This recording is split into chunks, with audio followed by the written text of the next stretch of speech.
৬ এবং ৯ অগস্ট সাল ১৯৪৫ প্রায় ৩.৫ লক্ষ মানুষ একই সাথে মারা যায়।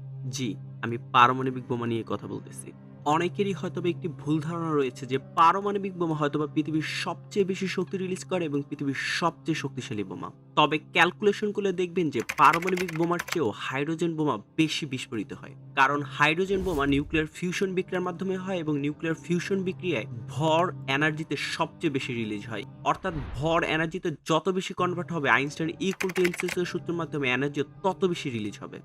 এই ভিডিওটি যদি সম্পূর্ণ দেখেন তাহলে বুঝতে পারবেন যে এই যে কয়েনের যে কাটা অংশটুকু দেখতেছেন ঠিক এতটুকু অংশই পারমাণবিক বোমার ক্ষেত্রে Einstein equal to MC square সূত্রের মাধ্যমে এনার্জি রিলিজ করবে।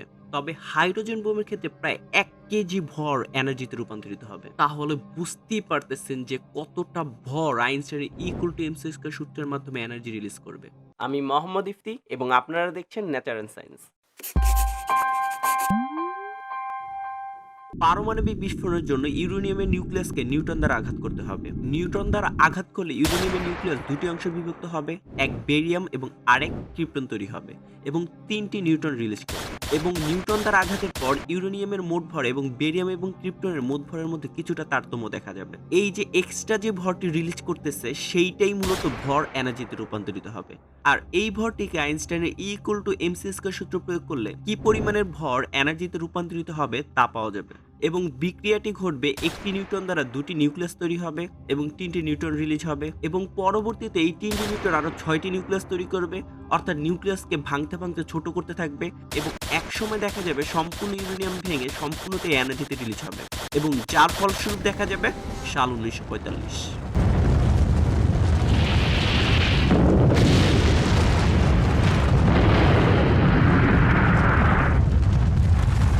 তবে হাইড্রোজেন বোমার ক্ষেত্রে প্রক্রিয়াটি একটু ভিন্ন। আমরা জানি হাইড্রোজেনের সাধারণত ৩টি আইসোটোপ রয়েছে, প্রোটিয়াম, ডিউটেরিয়াম এবং ট্রিটিয়াম। প্রোটিয়ামে রয়েছে একটি প্রোটন, ডিউটেরিয়ামে রয়েছে প্রোটন এবং নিউট্রন এবং ট্রিটিয়ামে রয়েছে একটি প্রোটন এবং ২টি নিউট্রন। হাইড্রোজেন বোমার ক্ষেত্রে প্রোটিয়ামের কোনো ব্যবহার হয় না, শুধু ডিউটেরিয়াম এবং ট্রিটিয়ামকে প্রচণ্ড তাপ এবং চাপের মাধ্যমে একসাথে যুক্ত করা হয়। একসাথে দুটি হাইড্রোজেন পরমাণু যুক্ত হলে সেখান থেকে হিলিয়াম তৈরি হয় এবং একটি নিউট্রন রিলিজ হবে। চলুন বিষয়টি আরেকটু স্পষ্ট করে দেখি। আমরা জানি কোনো পরমাণুকে যত বেশি তাপ দেওয়া হবে সেই পরমাণুর ভিতরে ছোটাছুটি তত বেশি হবে। অর্থাৎ এখন যদি ডিউটেরিয়াম এবং ট্রিটিয়ামকে যদি তাপ প্রয়োগ করা হয় সুতরাং ডিউটেরিয়াম এবং ট্রিটিয়াম ছোটাছুটি করা শুরু করবে। অর্থাৎ তাপমাত্রা যদি আরো বাড়ানো হয়, যেমনটা সূর্যের কেন্দ্রে অবস্থিত তাপমাত্রা প্রায় ১৫ মিলিয়ন ডিগ্রি সেলসিয়াস ঠিক ততটা করা হয়, তাহলে দেখবেন পদার্থের ৩টি অবস্থা ভেঙে নতুন আরেকটি অবস্থা তৈরি হবে যার নাম হলো প্লাজমা। এই অবস্থায় পরমাণুর ইলেকট্রন, প্রোটন, নিউট্রন ভেঙে সম্পূর্ণ আলাদা হয়ে যাবে এবং নতুন করে ডিউটেরিয়াম এবং ট্রিটিয়াম নতুন পরমাণু তৈরি করবে যার নাম হলো হিলিয়াম এবং একটি নিউট্রন রিলিজ করবে এবং হিউজ পরিমাণের এনার্জি রিলিজ করবে। আর এই এনার্জি দিয়েই সাধারণত হাইড্রোজেন বোমা তৈরি করা হয়। এবং সূর্যের কেন্দ্রকে যদি ঝুম করে দেখেন দেখবেন যে ডিউটেরিয়াম এবং ট্রিটিয়াম পরমাণু পরস্পর যুক্ত হয়ে নতুন আরেকটি পরমাণু তৈরি করবে হিলিয়াম এবং প্রচুর এনার্জি রিলিজ করবে। আর এই এনার্জি ক্রিয়েট করবে আলো। এই আলোর মাধ্যমে আমাদের গ্যালাক্সি সম্পূর্ণ আলোকিত হয়ে যাবে। তাহলে চলুন হাইড্রোজেন বোমের ভিতরে কোন প্রক্রিয়াটি ঘটে সেটি দেখে আসি।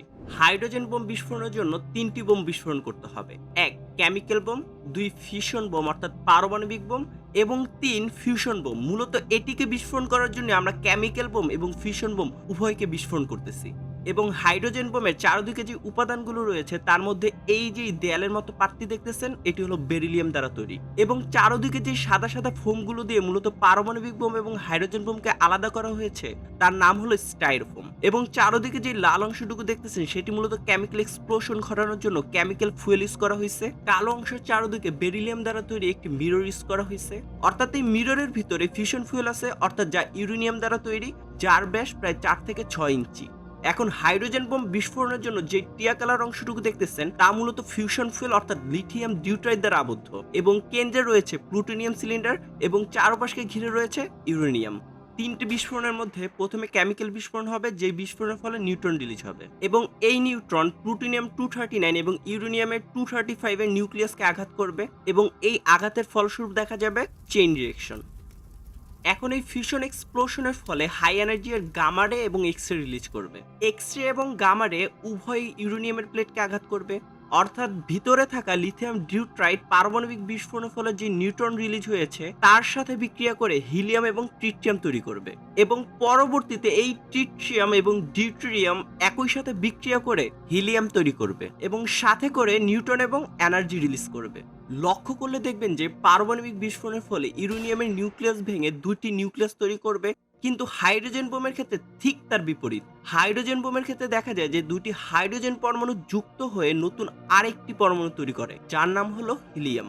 অর্থাৎ পারমাণবিক বোমার ক্ষেত্রে মানে ফিশন বিক্রিয়ার ক্ষেত্রে পরমাণুগুলো ভাঙতে থাকে এবং ফিউশন বিক্রিয়ার ক্ষেত্রে অর্থাৎ হাইড্রোজেন বোমার ক্ষেত্রে পরমাণুগুলো পরস্পর যুক্ত হয়। অর্থাৎ পারমাণবিক বোমা পরমাণুকে ভাঙবে এবং হাইড্রোজেন পরমাণু পরমাণুকে গড়বে, ভাঙবে গড়বে, ভাঙবে গড়বে, ভাঙবে গড়বে, এভাবেই দেখা যাবে বিশাল বিস্ফোরণ।